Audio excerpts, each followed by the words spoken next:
여러분, 혹시 주변에 겉으로는 너무나 멀쩡해 보이지만 함께 시간을 보낼수록 등줄기에 서늘한 한기가 느껴지는 그런 사람이 있지는 않으신가요? 앞에서는 상냥하게 웃으며 호의를 베푸는 것 같다가도 결정적인 순간에 여러분의 가슴에 비수를 꽂거나 여러분이 고통받는 모습을 보며 묘한 만족감을 느끼는 그런 존재 말입니다. 아마 많은 분들이 고개를 끄덕이실 겁니다. 우리는 살아가면서 수많은 사람을 만나지만 그 중에는 단순히 성격이 까칠한 수준을 넘어 그 본성이 아주 깊은 곳부터 뒤틀려 있는 사람들을 마주하곤 합니다. 이런 사람들은 대개 자신의 본 모습을 아주 정교한 가면 뒤에 숨기고 있기 때문에 우리가 그 정체를 알아차렸을 때는 이미 마음의 상처가 깊어진 뒤인 경우가 많습니다. 도대체 왜 어떤 사람들은 타인의 불행을 먹고 자라며 아무런 가책 없이 타인을 파괴하려 드는 것일까요? 이 소름 돋는 본성의 정체는 무엇이며 우리는 어떻게 그들을 식별하고 우리 자신을 지켜낼 수 있을까요? 이 질문에 대한 답을 찾기 위해 평생 인간의 본성과 고통, 그리고 그 이면에 숨겨진 의지를 탐구했던 철학자 아르투어 쇼펜하우어의 통찰을 빌려와 보려 합니다. 아르투어 쇼펜하우어는 인간을 본능적인 욕망과 이기심의 덩어리로 보았습니다. 그는 인간의 내면에 자리 잡은 본성적인 악의가 어떻게 발현되는지를 아주 냉철하게 분석했지요. 자, 이제부터 아르투어 쇼펜하우어가 경고했던 본성이 아주 못돼 처먹은 사람들의 소름 돋는 특징 3가지와 그들이 우리 삶을 어떻게 잠식하는지에 대한 이야기를 시작해 보겠습니다. 우선 이 지혜가 우리의 현실에서 어떻게 나타나는지 살펴보기 위해 어느 직장에서 벌어진 한 남자의 이야기를 들려드리겠습니다. 이 이야기는 여러분이 겪었을 수도 혹은 지금 이 순간에도 어디선가 벌어지고 있을 아주 흔하고도 소름 끼치는 사례입니다. 출판사에서 10년 넘게 근무하며 능력을 인정받던 박민수 과장이라는 인물이 있었습니다. 그는 성실했고 주변 동료들에게도 늘 친절했습니다. 그런 그에게 어느 날 새로운 팀장으로 이진호라는 사람이 부임해 옵니다. 이진호 팀장은 처음 왔을 때 모든 팀원의 환영을 받았습니다. 그는 아주 세련된 매너를 가졌고 부드러운 말투로 팀원들의 고충을 들어주었으니까요. 특히 박민수 과장에게는 박 과장님 같은 유능한 분과 일하게 되어 영광입니다. 라며 지나칠 정도로 치켜세우곤 했습니다. 하지만 박민수 과장은 이상하게도 이진호 팀장과 대화를 나누고 나면 마음 한구석이 찝찝했습니다. 팀장은 박민수 과장의 개인적인 고민이나 가정사, 심지어는 회사에 대한 작은 불만까지도 우리 사이에 비밀이 어디 있느냐? 라며 교묘하게 이끌어냈습니다. 박민수 과장은 그를 진심으로 믿고 자신의 약점과 속마음을 조금씩 털어놓기 시작했습니다. 그것이 자신의 목을 조르는 밧줄이 될 줄은 꿈에도 모른 채 말입니다. 어느 날 박민수 과장이 심혈을 기울여 준비하던 중요한 프로젝트가 있었습니다. 이 프로젝트만 성공하면 그는 차기 차장 승진 영순위가 되는 상황이었지요. 그런데 회의 당일 이진호 팀장은 박민수 과장의 기획안을 교묘하게 비틀어 발표합니다. 박민수 과장이 예전에 술자리에서 흘리듯 말했던 기획안의 아주 작은 취약점을 파고들어 동료들 앞에서 그를 몰아세운 것입니다. 더욱 소름 돋는 것은 그 상황에서 이진호 팀장이 지었던 표정이었습니다. 그는 입으로는 박 과장님, 이 부분은 좀 아쉽네요. 제가 도와드리고 싶었는데.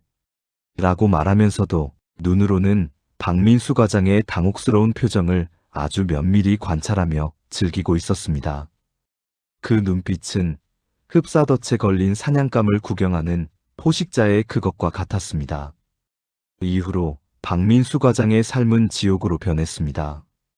이진호 팀장은 박민수 과장이 털어놓았던 가정사를 교묘하게 소문으로 퍼뜨려 그를 회사 내에서 가정에 충실하지 못한 사람 혹은 정서적으로 불안한 사람으로 낙인 찍었습니다.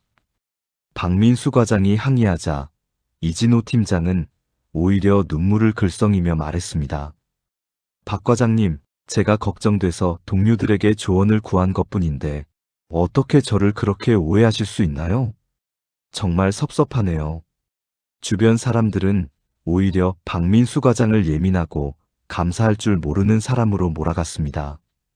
이것이 바로 본성이 못된 사람들이 사용하는 전형적인 수법입니다. 그들은 타인의 고통을 양분 삼아 자신의 우월감을 확인하고 상대방을 철저히 파괴하면서도 자신은 성인군자의 가면을 유지합니다. 이제 아르투어 쇼펜하우어의 철학을 통해 이런 사람들이 가진 첫 번째 소름 돋는 특징을 살펴보겠습니다. 그것은 바로 타인의 고통을 목격할 때 느껴지는 순수한 기쁨, 즉 샤덴프로이데입니다. 아르투어 쇼펜하우어는 말했습니다. 타인의 불행에 대해 동정심을 느끼는 것은 인간의 본성이지만 타인의 불행에서 기쁨을 느끼는 것은 악마의 본성이다. 보통의 사람들은 타인이 공경에 처하면 안타까움을 느끼거나 적어도 미안한 마음을 가집니다. 하지만 본성이 악한 사람들은 타인의 실패나 슬픔을 볼 때 뇌의 보상 회로가 자극되는 것처럼 진심으로 즐거워합니다. 그들은 겉으로는 위로의 말을 건네지만 속으로는 거봐, 너도 결국 별거 아니지? 라며 쾌재를 부릅니다. 이진호 팀장이 박민수 과장의 당황하는 표정을 관찰하며 즐거워했던 것처럼 말입니다. 이런 사람들은 여러분이 잘 될 때는 누구보다 차갑게 반응하거나 무관심하다가 여러분이 넘어지는 순간 가장 먼저 달려와 손을 내미는 척하며 여러분의 상처를 구석구석 살핍니다. 그 손길은 치유를 위한 것이 아니라 여러분의 고통을 더 가까이서 감상하기 위한 것임을 명심해야 합니다. 두 번째 특징은 철저하게 계산된 공감과 도구적인 인간관계입니다. 본성이 못된 사람들은 공감 능력이 없는 것이 아닙니다. 오히려 공감 능력이 아주 뛰어난 경우가 많습니다. 다만 그 공감은 타인의 아픔을 함께 느끼기 위한 것이 아니라 타인의 취약점을 파악하기 위한 도구로 사용됩니다. 아르투어 쇼펜하우어는 인간의 의지가 지성을 지배한다고 보았습니다. 이런 사람들에게 지성은 타인을 지배하고 조종하기 위한 수단일 뿐입니다. 그들은 여러분의 고민을 들어줄 때 진심으로 여러분을 걱정하는 것이 아닙니다. 어디가 약한 고리인지, 어느 부분을 건드리면 여러분이 무너질지를 분석합니다. 박민수 과장의 사례에서 팀장이 우리 사이에 비밀이 없다 고 강조하며 개인사를 캐낸 이유가 바로 이것입니다. 그는 박민수 과장의 신뢰를 얻어 그의 내면 깊숙이 침투한 뒤 가장 결정적인 순간에 그 정보를 무기로 활용했습니다. 그들에게 인간관계란 서로 마음을 나누는 과정이 아니라 자신의 이익을 극대화하기 위한 체스게임과 같습니다. 상대방이 말 한마디, 표정 하나에 휘둘리는 모습을 보며 그들은 자신이 세상을 통제하고 있다는 기괴한 권력욕을 충족합니다. 세 번째 특징은 피해자 코스프레와 도덕적 우월감의 변주입니다. 이들은 자신이 가해를 저지르고 있음에도 불구하고 상황이 불리해지면 눈 깜짝할 사이에 자신을 세상에서 가장 불쌍한 피해자로 둔갑시킵니다. 아르투어 쇼펜하우어는 인간의 자아라는 것이 얼마나 기만적인지를 설파했습니다. 본성이 악한 사람들은 자신의 악행을 정당화하기 위해 아주 치밀한 논리를 구축합니다. 내가 너를 힘들게 한 것은 다 너의 성장을 위해서였다. 라거나 나는 너를 믿고 도와주려 했는데 네가 나를 배신했다. 는 식으로 사실관계를 왜곡합니다. 이진호 팀장이 박민수 과장의 항의를 받았을 때 눈물을 보이며 오히려 서운함을 토로했던 장면을 기억하십시오.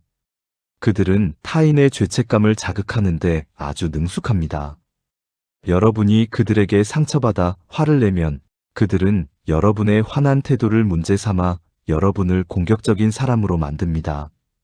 결국 여러분은 피해자임에도 불구하고 자신이 혹시 너무 무례했던 것은 아닌지 자책하게 됩니다. 이것이 바로 그들이 노리는 지점입니다. 여러분의 정신을 혼란에 빠뜨려 스스로를 의심하게 만들고 자신들에게 계속 의존하게 하거나 조종당하게 만드는 것입니다. 그렇다면 우리는 이런 괴물 같은 존재들로부터 어떻게 우리를 보호해야 할까요? 아르투어 쇼펜하우어의 철학은 우리에게 아주 냉정하지만 확실한 해결책을 제시합니다. 그의 조언을 바탕으로 본성이 악한 사람들에게 대처하는 구체적인 방법들을 말씀드리겠습니다. 첫 번째로 해야 할 일은 침묵의 장벽을 세우는 것입니다. 아르투어 쇼펜하우어는 인간은 고독 속에서만 진정한 자유를 누릴 수 있다 고 말했습니다. 이는 모든 사람과 절교하라는 뜻이 아니라 타인에게 여러분의 속마음을 너무 쉽게 드러내지 말라는 강력한 경고입니다. 특히 여러분의 약점, 과거의 상처, 가족 문제, 그리고 경제적인 상황에 대해서는 철저히 함구해야 합니다. 본성이 못된 사람들은 정보를 먹고 삽니다. 그들에게 정보가 들어가지 않으면 그들은 여러분을 공격할 무기를 잃게 됩니다. 만약 누군가 지나치게 친절을 베풀며 여러분의 사생활을 캐묻는다면 그것을 호의로만 받아들이지 마십시오. 덕분에 마음이 편해지네요. 같은 말로 넘기며 정중하지만 단호하게 선을 그어야 합니다. 공적인 관계는 공적인 수준에서만 머물게 하십시오. 여러분의 내면이라는 성소에 아무나 발을 들이게 허락해서는 안 됩니다. 두 번째는 감정적 거리를 유지하고 관찰자가 되는 것입니다. 그들은 여러분의 감정을 흔들어 놓는 것을 목표로 합니다. 여러분이 당황하고 슬퍼하고 분노하는 모습 자체가 그들에게는 최고의 유흥거리입니다. 따라서 그들이 어떤 도발을 하더라도 여러분은 무미건조한 반응을 보여야 합니다. 그들이 여러분을 칭찬하든 비난하든 마치 흐르는 강물을 바라보듯 덤덤하게 대처하십시오. 이를 회색돌 기법이라고도 합니다. 아무런 특징도 없고 재미도 없는 회색돌처럼 행동하여 그들이 여러분에게서 어떠한 감정적 이득도 얻지 못하게 만드는 것입니다. 그들이 독서를 내뱉는다면 그렇게 생각하시는군요. 라고 짧게 답하고 화제를 돌리십시오. 여러분의 마음이 동요하지 않는다는 사실을 깨닫게 되면 그들은 곧 흥미를 잃고 다른 사냥감을 찾아 떠날 것입니다. 세 번째는 그들의 본성을 고치려 들지 말고 즉시 멀어지는 것입니다. 많은 착한 사람들이 범하는 실수가 진심으로 대하면 그 사람도 변하겠지 라는 헛된 희망을 품는 것입니다. 하지만 아르투어 쇼펜하우어는 단호하게 말합니다. 인간의 성격은 변하지 않는다. 한번 배신한 사람은 반드시 다시 배신하며 본성이 악한 자는 기회가 주어지면 반드시 다시 악을 행한다. 뱀에게 독이 있는 것은 뱀의 본성입니다. 뱀을 따뜻하게 안아준다고 해서 뱀이 독을 버리고 새가 되지는 않습니다. 오히려 따뜻해진 뱀은 더 활발하게 움직이며 여러분을 물 것입니다. 본성이 악한 사람을 교화시키려 노력하는 것은 여러분의 소중한 생명력을 낭비하는 일일 뿐만 아니라 그들에게 여러분을 다시 공격할 시간을 벌어주는 위험한 도박입니다. 그들의 실체를 확인했다면 더 이상의 대화나 설득은 무의미합니다. 최대한 빨리 그리고 가능한 한 멀리 그들에게서 벗어나야 합니다. 물리적인 거리를 두기 어렵다면 정신적인 단절이라도 확실히 하십시오. 마지막으로 자신의 내면을 단단하게 채우는 것에 집중해야 합니다.